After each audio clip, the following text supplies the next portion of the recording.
Bom, hoje com uma presença muito especial, Marcelo Katayama. Obrigada. Ele é médico e diretor do Núcleo Ser Treinamentos. Vamos falar hoje sobre Crises no relacionamento.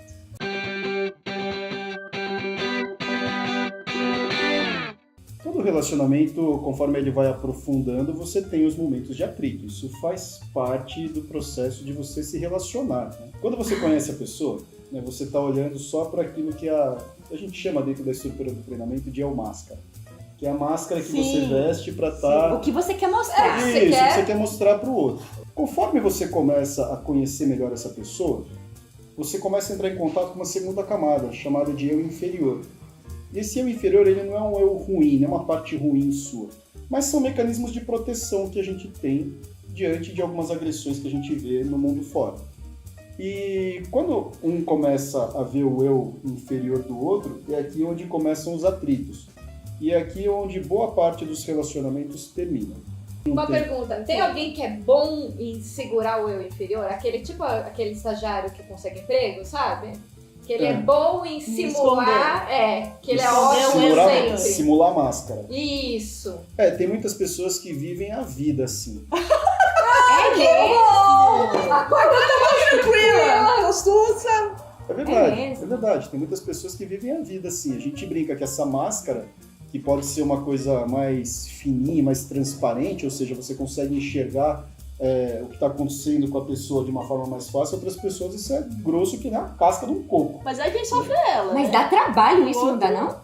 Gasta uma energia danada, só que quantas pessoas vocês conhecem que vivem de aparências? Isso é a máscara. Tipo que todo mundo quase. Isso é a máscara. Não é que a gente pode abrir mão da máscara, tá? Porque para viver em sociedade isso é importante. Isso é verdade. Né? É importante você sair de casa, colocar uma roupa legal, tal, porque isso faz com que você, primeiro, que você se sinta bem e gera também no ambiente ao redor da gente um impacto. Né? Imagina você ir trabalhar todo dia descabelado porque você achou que é legal. A máscara ela é importante, mas conforme você entra numa relação afetiva e você vai conhecendo mais o outro, você entra atravessa essa máscara e começa a ver esse segundo lado, que é o lado não tão bonitinho da história. Mas se você atravessa esse eu inferior também, você chega num terceiro movimento, que é onde você encontra a essência do outro. Por que é essa essência? Né? É um estado de você realmente querer o bem pro outro, porque você quer o bem pro outro, não é porque você vai ganhar algo em troca. Né? Isso acaba você quer aprender, né? Você só quer o bem. Porque tem situações que a gente faz assim, né? Eu brinco que em vez da pessoa dar, ela empresta para outro tomar conta. E gera uma conta corrente aqui, que nunca se paga, que é assim. Eu quero ser aceito pelo outro.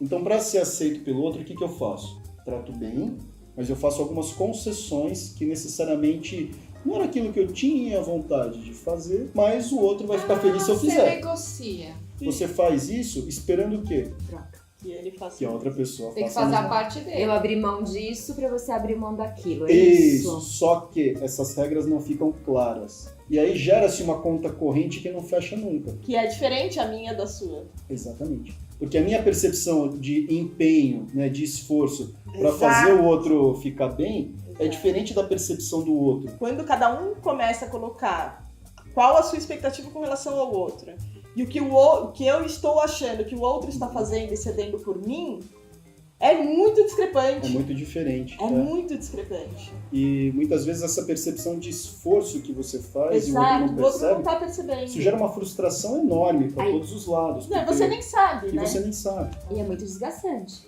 né? Sim, aí pro relacionamento. Mas aí a pergunta é de 1 milhão. Faz o quê? Faz o quê? Conversa. Eu sinto que tem algumas coisas que elas fazem parte do pacote para você ter uma relação legal. Primeiro, é alinhar internamente e ver quais são as suas expectativas a respeito do outro, porque isso é muito comum. Tenho trabalhado bastante nisso. A gente deposita um caminhão de expectativa no outro, né? Que o outro tem que ser o príncipe encantado, montado no cavalo branco. Eu sei que ninguém mais, hoje em dia, espera um príncipe encantado real. Mas, pelo aspecto imaginário... Deixa eu só voltar um pouquinho. Primeiro a gente não precisa entender qual a nossa expectativa com relação à vida. Exatamente. É ter clareza, porque a expectativa é sempre nossa. Só que a gente, de uma forma meio maluca, sei lá, a gente alucina que o outro também tá na mesma Pegar. Na mesma pegada, no Vamos mesmo falar nível. sobre isso. E aí Vamos você lá. começa a enxergar o outro e fala assim, pô, mas essa pessoa deveria saber que esse tipo de comportamento me Isso. ofende, me agride. Sim. Por quê? Porque você descobriu em você que essa mudança foi positiva para você. E você deixa de agredir o outro, ou pelo menos acha que deixou de agredir o outro. Porque às vezes isso é muito da percepção do outro lado. Essa outra pessoa não compartilha das mesmas mudanças que você teve, a não ser que ele resolva entrar no processo de autoconhecimento e autotransformação. Se o outro vai evoluindo, e aí entra uma terceira questão, nem sempre ele vai evoluir paralelo com o seu desenvolvimento. E muitas vezes as expectativas que o outro tem podem estar um pouco desalinhadas com as expectativas que você tem. Agora, o que eu sinto que facilita esse processo? Conversa. Precisa conversar e muito. Aquela história das DRs, né, de discutir a relação, eu diria que mais do que discutir, porque discussão já entra numa... Parece negativo. Eu sempre tive pavor de DR. Vamos conversar sobre o que tá bom, o que não tá bom, o que precisa ajustar, o que não precisa ajustar. Falar, né? Falar, porque Fala. muitas vezes a gente acha que o outro tem bola de cristal para adivinhar o que está dentro da nossa cabeça. E esse conceito é muito comum. Se essa pessoa não sabe o que eu estou querendo, então não me ama. Eu não vou falar o óbvio, né? Eu não vou falar o óbvio, porque se eu tiver que falar o óbvio, essa pessoa não está prestando atenção em mim. Ela deveria saber que eu não gosto disso, não gosto daquilo, que eu gosto assim, não gosto assim. Afinal de contas, já tem 3 semanas que a gente está junto. Aí tem que ter essa abertura para poder olhar, né, para você, perceber quais são as suas expectativas em relação ao outro, perceber também quais são as expectativas do outro em relação a você, e aí tem uma negociação que ela vai acontecendo. Que vai acontecer, né? Não Mas tem aí como. não fica velado, isso fica aberto. É explícito. É mais Pode explícito. conversar, né? E que se pode falar sobre essas coisas, porque senão, eu fico no meu desconforto aqui e fico acusando, e o outro faz a mesma coisa, fica no desconforto acusando. Essa troca de acusação, ela não vai levar a uma solução real do problema, porque aí você pega uma dessas acusações e fala assim, eu vou abrir mão, Mas o outro esperando... não sabe. Você tá abrindo mão. Isso é uma coisa muito... A gente precisa tomar muito cuidado, porque se você, nessa conversa, ao invés de simplesmente abrir aquilo que você está sentindo, você aponta o dedo, é natural que o outro entre numa posição de porco-espinho, né? Porque a pessoa se sente atacada, se sente acusada, ela vai se defender. E ali acabou aquela conversa. Agora falamos de piores práticas, vamos falar de melhores práticas. Quando você falou da essência, né? São 3 que eu entendi, né? A parte da máscara, Isso, a parte do eu inferior e da essência. isso. É muito engraçado porque dos meus amigos que têm um bom casamento, são felizes com a vida que têm, eles brincam com a máscara. Sim, Então um tira sarro do outro quando o outro tá usando a máscara. Perfeito. Com uma leveza tão bonita. perfeito. Essa questão da máscara e de brincar com a máscara, ela é muito saudável quando você faz a partir de um ponto não de depreciar o outro. Porque esse é um outro jogo que é muito tênue também, entre você brincar de uma forma alegre, de uma forma descontraída, e de você ofender de uma forma velada. Nossa. Eu gosto muito quando a gente vai para esse espaço da descontração realmente, mas às vezes a gente vai para o espaço da ofensa de uma forma velada.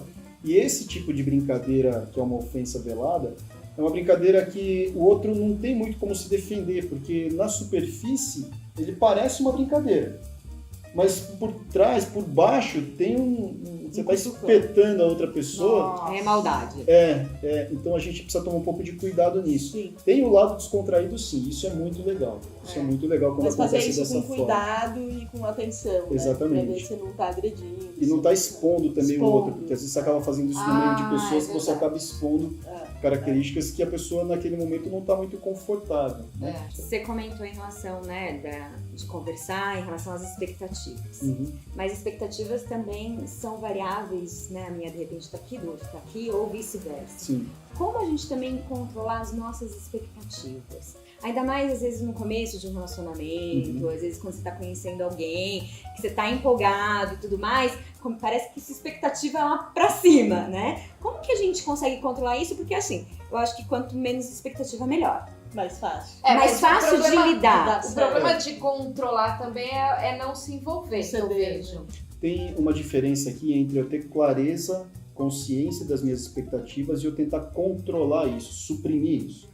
Porque se eu tenho clareza de quais são as minhas expectativas, eu posso também perceber quais delas eu dependo do outro e quais delas que eu posso arranjar formas de atender. E o problema na real, não é nem a expectativa.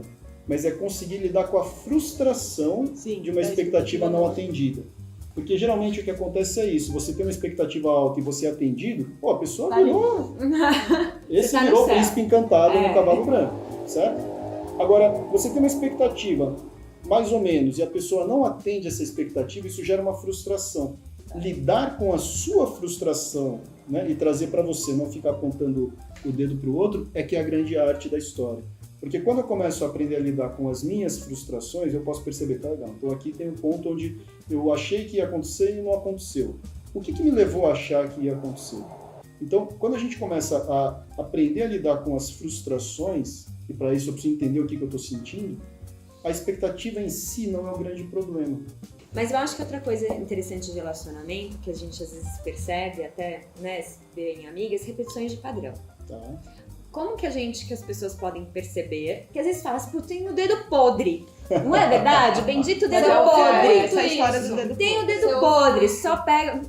É, tem Na muita verdade, gente só que pega fala todo isso. mundo igual, né? Ou Porque todo mundo tem esse todos os problema. homens- ou... Não, aí já coloca, né? Os homens são todos assim, todos os homens que eu peguei são E aí eu assim. tenho o dedo podre, toda essa história, né? Isso é bem comum, não é, Marcelo? Isso é mais comum do que a gente imagina. Tem uma teoria, eu não vou saber falar de quem que é essa teoria, mas que fala da tomada de umbigo.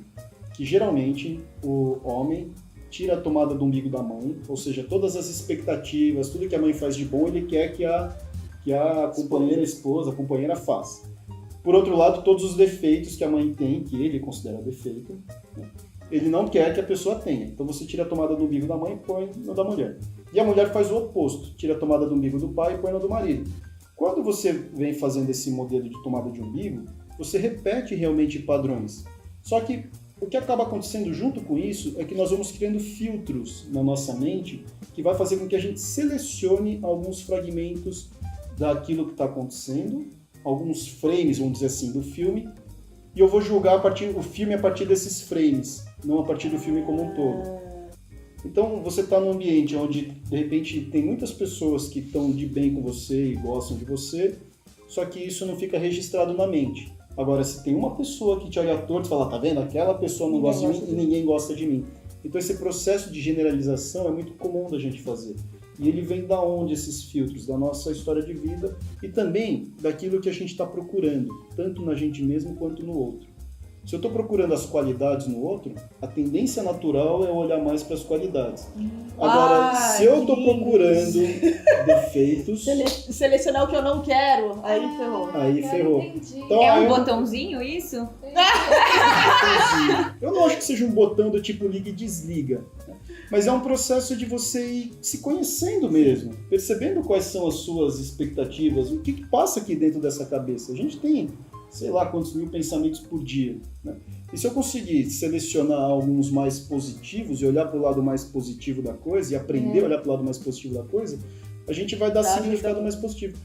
E dentro daquela estrutura da máscara do inferior e do superior, se eu internamente tomo um posicionamento e a decisão de, peraí, deixa eu olhar o que essa pessoa tem de bom, certo? Você já começa a acessar. Você começa a acessar. É interessante porque eu tive uma experiência que foi exatamente isso, assim. Eu tava só vendo coisa boa. Uhum. Pra mim, tava ótimo. Lógico, tinha conflito, tinha um monte de problema, mas eu não conseguia. Eu falava assim, gente, as coisas boas são muito boas. Tipo, não dá pra relacionar. E não é o oposto.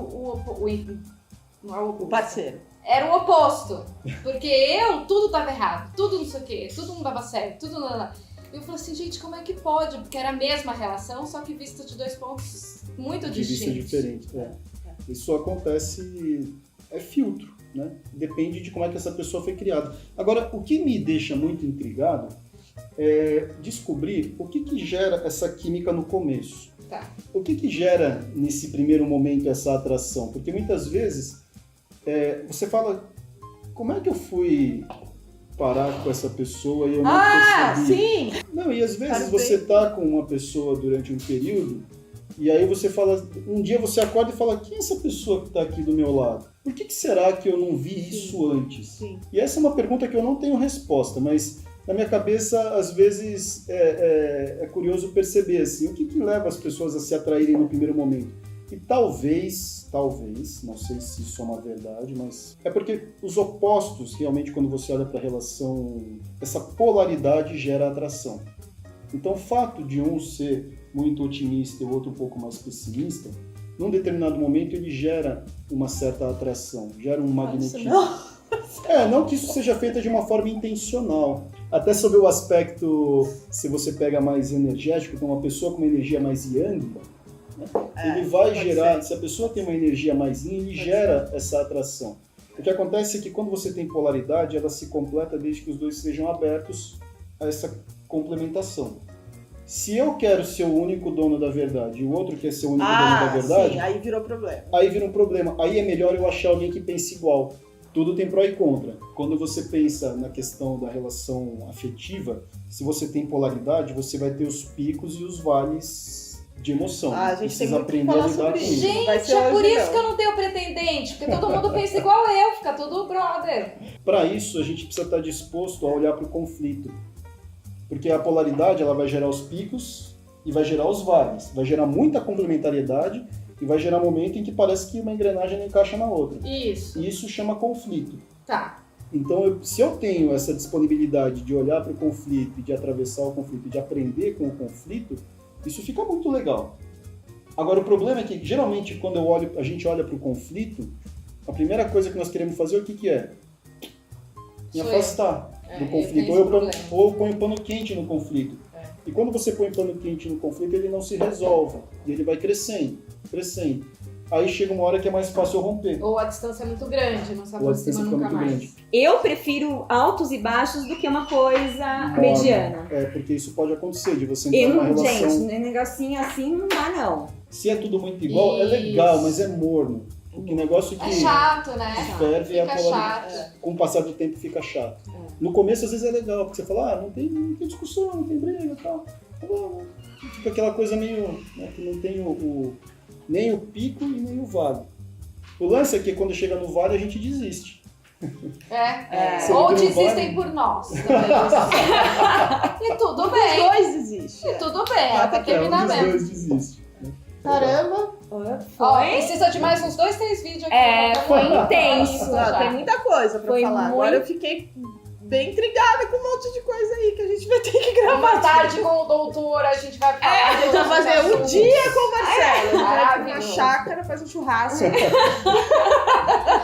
Não, foi muita informação, né? Então a gente saber de todos os passos, né? Da máscara e o inferior, essência, expectativas, agora os conflitos, o quanto que é importante, né? Eu acho Muita que coisa. vem muita coisa ficar clara, né?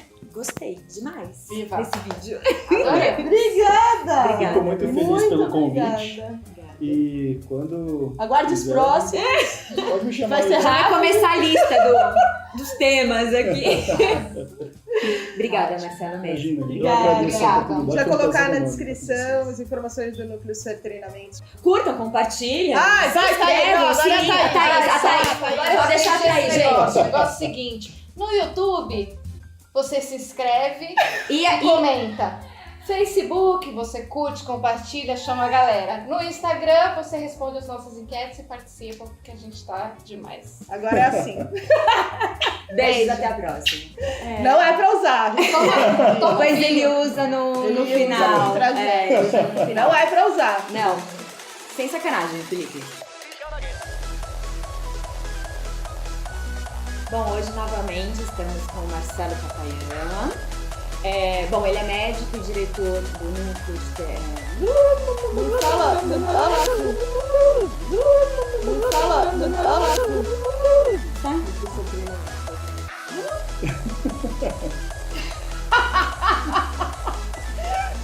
Desculpa, Felipe.